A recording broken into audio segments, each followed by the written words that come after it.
नमस्कार दोस्तों।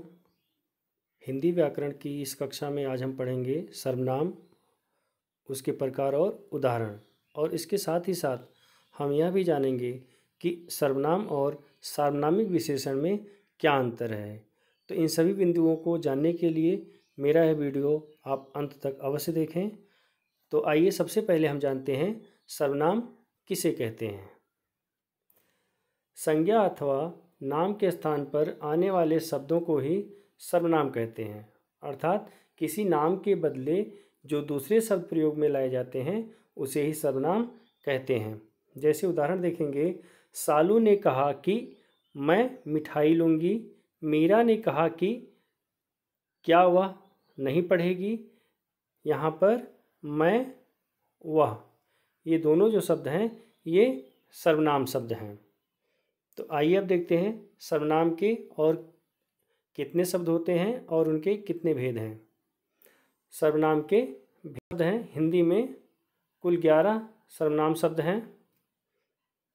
मैं, तू, आप, यह, वह, जो, सो, कोई, कुछ, कौन, क्या।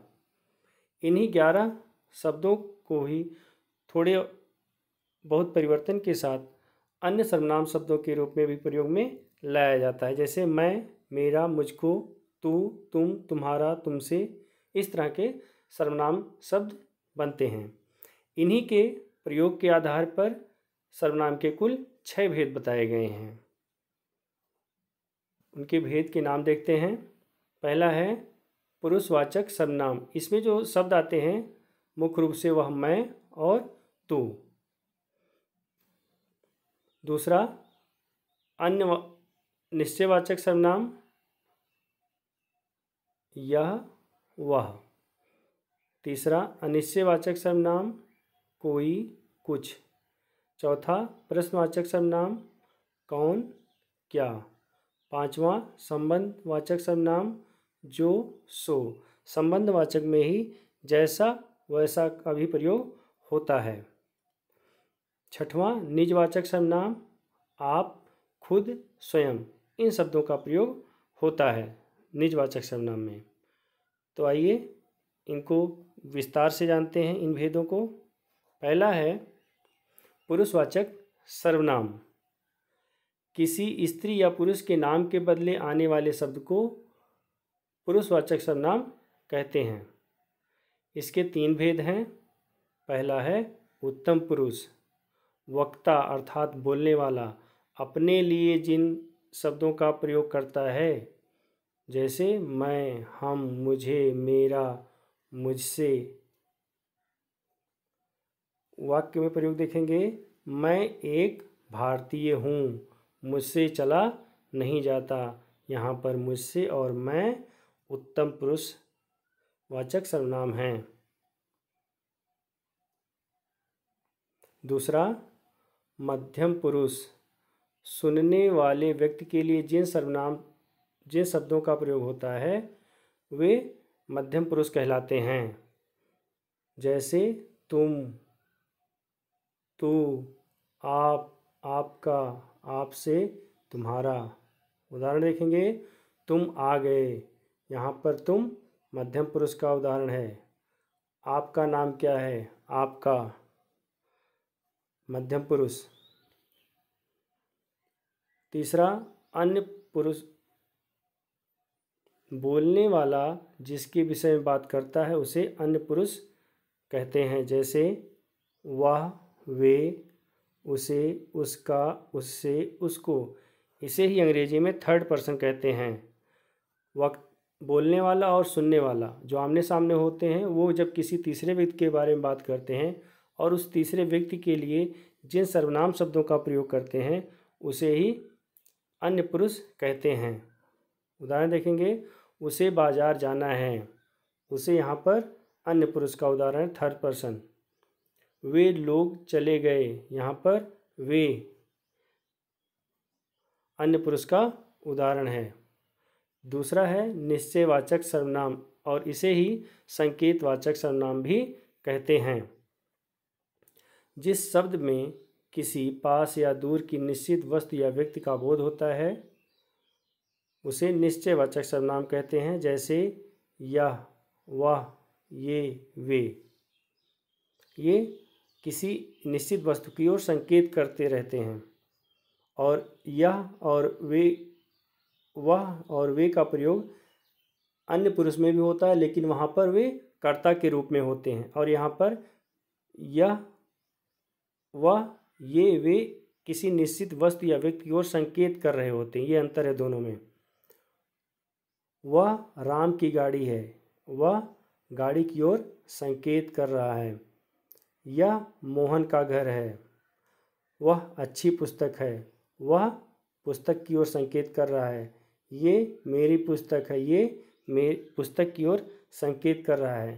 तो ये सभी जो शब्द हैं वो निश्चयवाचक सर्वनाम में आते हैं। अगला प्रकार है अनिश्चयवाचक सर्वनाम। जिस सर्वनाम शब्द से किसी निश्चित व्यक्ति या वस्तु का बोध नहीं होता उसे निश्चयवाचक सर्वनाम कहते हैं। जैसे कोई, कुछ, किसी। वाक्य में प्रयोग देखेंगे, दाल में कुछ गिर गया है। कुछ नहीं मालूम कौन सी वस्तु है, तो यहाँ पर अनिश्चित है, वस्तु वह अनिश्चित है। दरवाजे पर कोई खड़ा है, कोई खड़ा है, नहीं मालूम कि कौन खड़ा है। तो अगर यहाँ पर होता कि दरवाजे पर मोहन खड़ा है तब वह संज्ञा शब्द हो जाता, तो वहाँ पर व्यक्ति निश्चित हो जाता। लेकिन यहाँ पर व्यक्ति निश्चित नहीं हो रहा है, इसलिए यह अनिश्चयवाचक सर्वनाम का उदाहरण है। बाहर से किसी को बुलाओ, किसी को बुलाओ, किसी। तो किसी यहाँ पर अनिश्चयवाचक सर्वनाम है, क्योंकि नहीं मालूम कि किसको बुलाना है या किसी को भी बुलाया जा सकता है। अगला प्रकार देखते हैं प्रश्नवाचक सर्वनाम। प्रश्न करने या पूछने के लिए जिस सर्वनाम शब्द का प्रयोग होता है उसे या उन्हें प्रश्नवाचक सर्वनाम कहते हैं। जैसे कौन, क्या, कहाँ, कैसे आदि। वाक्य में प्रयोग देखते हैं, दरवाजे पर कौन खड़ा है, प्रश्नवाचक। तुम क्या खा रहे हो, तुम कहाँ गए थे, कहाँ, तुम कैसे हो, तुम्हें क्या चाहिए। यह सभी शब्द कौन, क्या, कहाँ, कैसे, क्या, ये सभी शब्द प्रश्नवाचक सर्वनाम में आते हैं। यहाँ और दूसरा उदाहरण देखते हैं, जैसे यह पुस्तक किसकी है, तो किसकी यहाँ पर प्रश्नवाचक सर्वनाम है। अगला प्रकार देखते हैं संबंधवाचक सर्वनाम।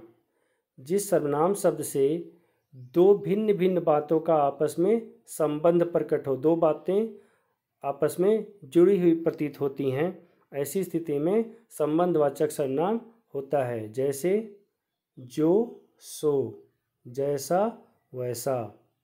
वाक्य में प्रयोग देखेंगे, जो बोओगे सो काटोगे। एक का संबंध दूसरे से है।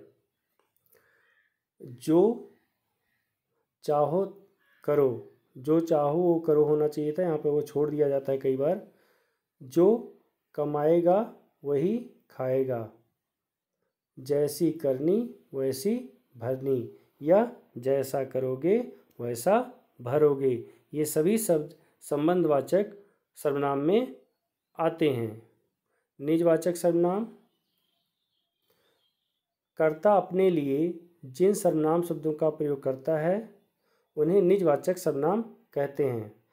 उदाहरण में होता क्या है कि जो कर्ता होता वही अपने खुद के लिए दूसरे या अन्य सर्वनाम शब्दों का प्रयोग करता है, तब वहाँ निजवाचक सर्वनाम होता है। वे सर्वनाम शब्द हैं अपने आप, स्वयं, खुद।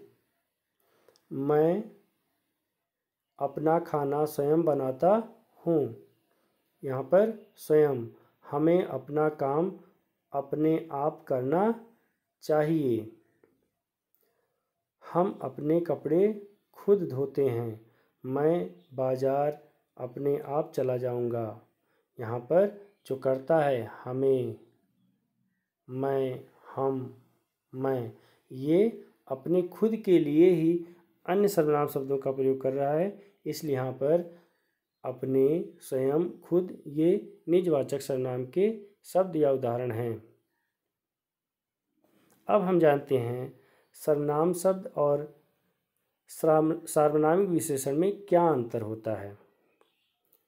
तो सर्वनाम के जो 6 प्रकार हैं उनमें से निजवाचक सर्वनाम और पुरुषवाचक सर्वनाम शब्दों को छोड़कर बाकी सभी सर्वनाम शब्दों का प्रयोग विशेषण के रूप में हो सकता है, और जब सर्वनाम शब्द विशेषण के रूप में प्रयोग में लाए जाते हैं तब वहाँ सार्वनामिक विशेषण होता है।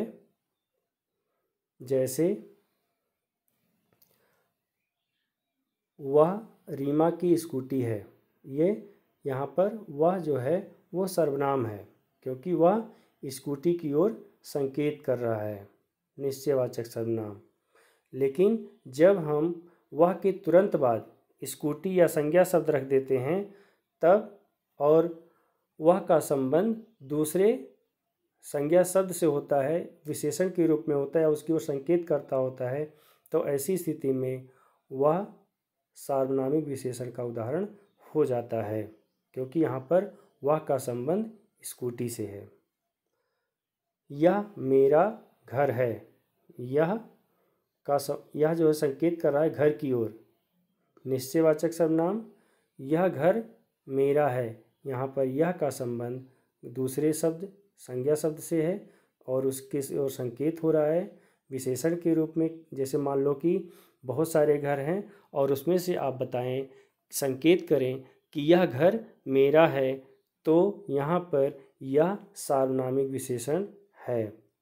ये मोहन की गाय है, ये निश्चयवाचक सर्वनाम है क्योंकि यह गाय की ओर, निश्चित वस्तु की ओर संकेत कर रहा है। और जब हम इसको सार्वनामिक विशेषण बदलते हैं तो ये हो जाता है ये गाय मोहन की है, और यहाँ पर ये का संबंध जो है वह दूसरा जो शब्द संज्ञा शब्द है उससे होता है। यह मेरी साइकिल है, यह संकेत कर रहा है साइकिल वस्तु की ओर। यह साइकिल मेरी है, यहाँ पर यह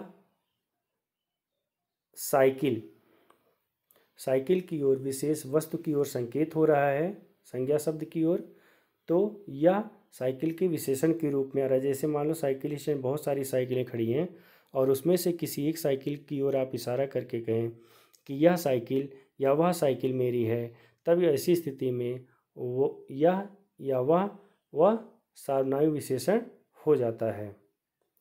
वे मेरे भाई हैं, जब हम सार्वनामिक विशेषण बदलेंगे तो हो जाएगा वे लड़के मेरे भाई हैं, वे का संबंध लड़के से है। कोई दरवाजे पर आया है, यहाँ पर अनिश्चयवाचक सर्वनाम है, और जब हम इसका प्रयोग इस तरह से प्रयोग करते हैं कि कोई आदमी दरवाजे पर आया है, तो कोई संकेत या जो दूसरा विशेषण संज्ञा शब्द है आदमी, उसके विशेषण के रूप में आता है, तो ऐसी स्थिति में कोई सार्वनामिक विशेषण हो जाता है। तो उम्मीद करता हूँ कि आप सर्वनाम और सार्वनामिक विशेषण में होने वाले अंतर को भली भांति जान गए होंगे और सर्वनाम के जो भेद हैं उनके बारे में भी आप परिचित हो गए होंगे। तो अगर मेरा यह वीडियो आप सभी को पसंद आया हो तो इसे सब लाइक करें, शेयर करें और मेरे इस चैनल को सब्सक्राइब करें। मेरा यह वीडियो देखने के लिए आप सभी लोगों को बहुत बहुत धन्यवाद।